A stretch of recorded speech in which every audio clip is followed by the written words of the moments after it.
In Ukraine, government forces are gaining the upper hand over separatists in the east. President Poroshenko is meeting with Russian President Putin next week.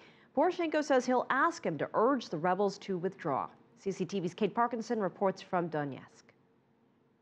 The two presidents will be meeting in Minsk, and Poroshenko said in a statement on his website today that he would be using that meeting to urge the Russian president to call on the pro-Russian rebels here in the east of the country to withdraw. Now, certainly this meeting has raised hopes that there could be a diplomatic solution to ending the ongoing tensions here in eastern Ukraine. But what's interesting is that European Union officials will also be attending that meeting, and there does appear to be a shift in the diplomatic efforts from Europe. After months of ratcheting up pressure on the Russian President Vladimir Putin, it does seem that Europe is changing its strategy, certainly in Berlin.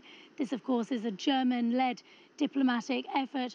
There is concern that because of Kiev's emboldened military gains here in the east of the country, that could lead to a humiliating defeat for the pro-Russian rebels, and that in turn could elicit a strong response from Putin. So it seems that Europe will be changing its strategy and instead trying to urge restraint from Kiev, because really Europe is very nervous about how Moscow could respond if the rebels are defeated.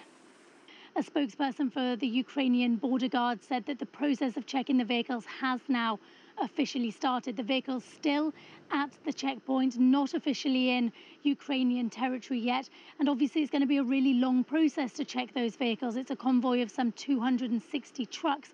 And at this stage, although the checking is underway, and that's something that Kiev wanted to do and it wanted its officials to do, that the issue is now that if the trucks move forward, they'll be moving forward to a checkpoint that is controlled by rebel forces. And at this point, it's still not entirely clear if Kiev is going to give the clearance for the convoy to pass through that checkpoint, through a rebel-held checkpoint and into rebel territory.